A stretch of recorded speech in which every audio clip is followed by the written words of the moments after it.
Okay, so, as I said before, I am a nerd, right?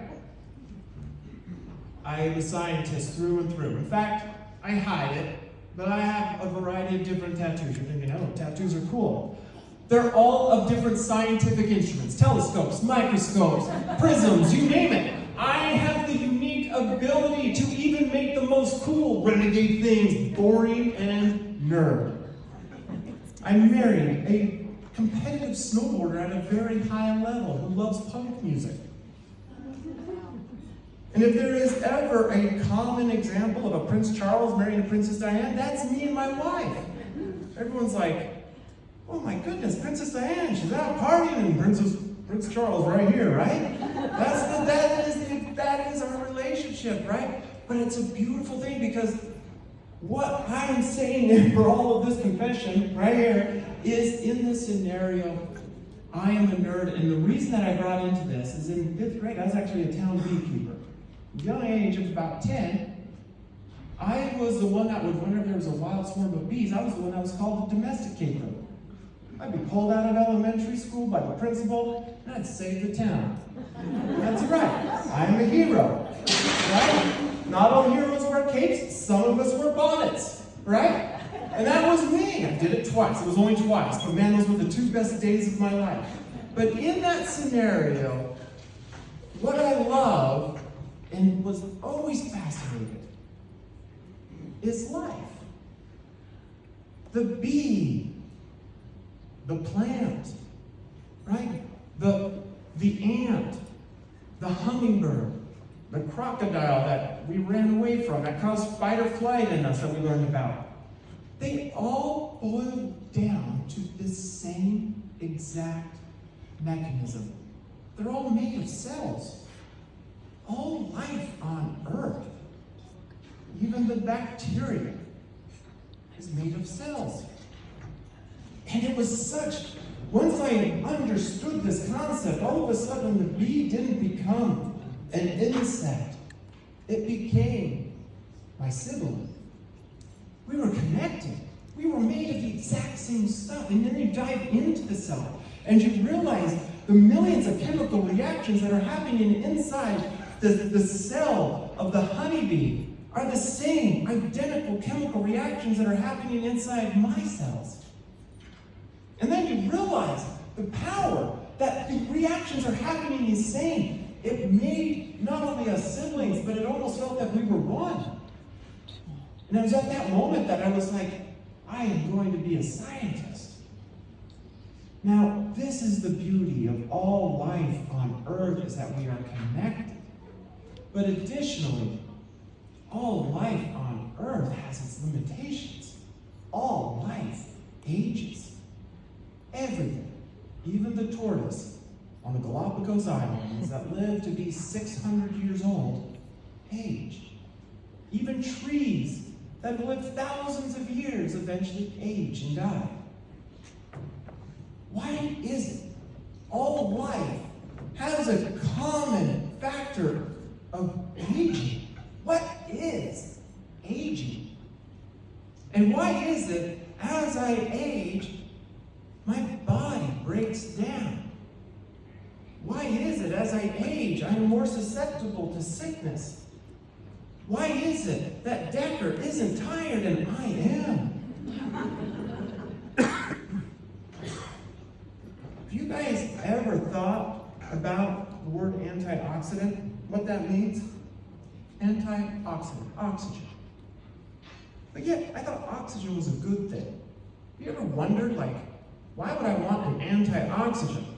And that sounds like something you'd tell children not to play with, right? Why do you want an anti of something that is required for life? Well, oxygen, the oxygen you breathe in is what? O2. Oxygen is a unique molecule. It's highly reactive when it's by itself, but it wants to combine with other things. So, for example, rarely do you ever just see O by itself. It will be O combined with 2 hydrogen, that makes O2. All right, I used to think the American education system was bad. H2O makes? All right. Phew. Phew. All right.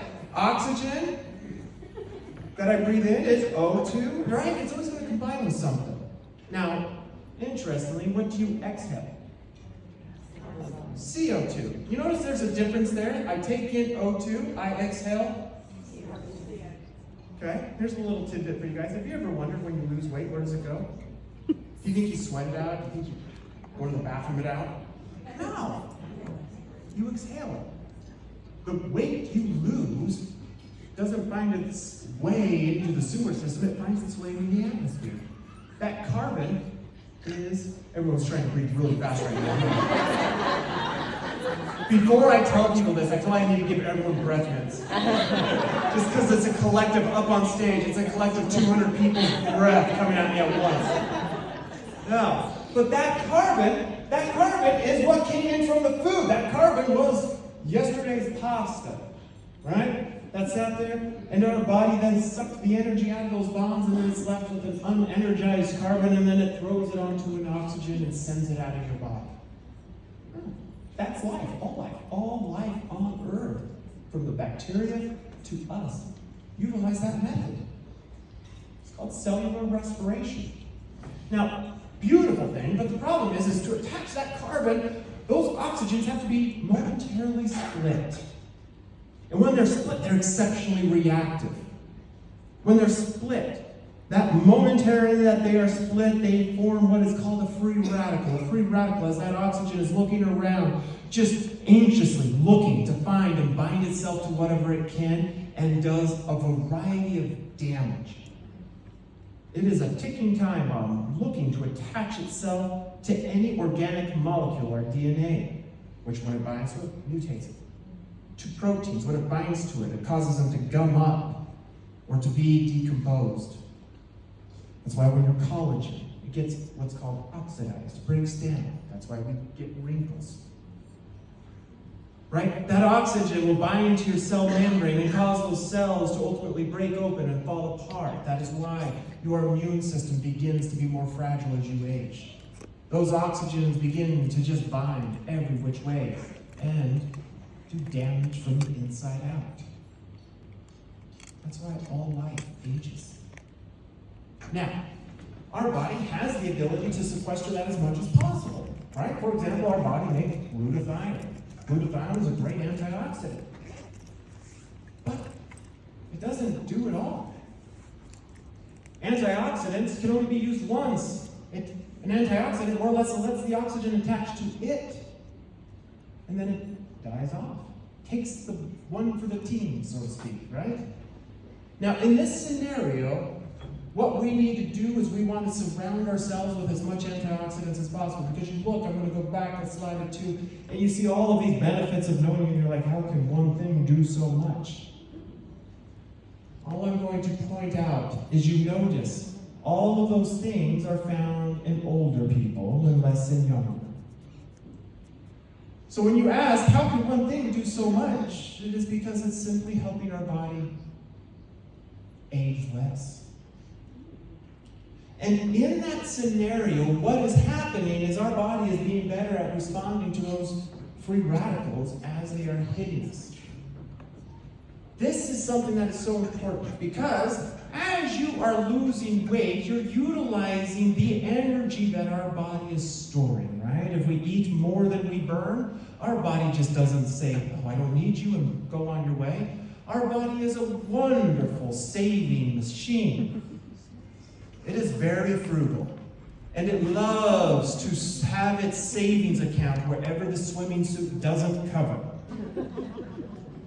And what it does is it stores that energy in the form of fat, and it just sits there. And right now we have the equivalent of the Saudi Arabia oil fields of energy around our waistline of energy, and now we're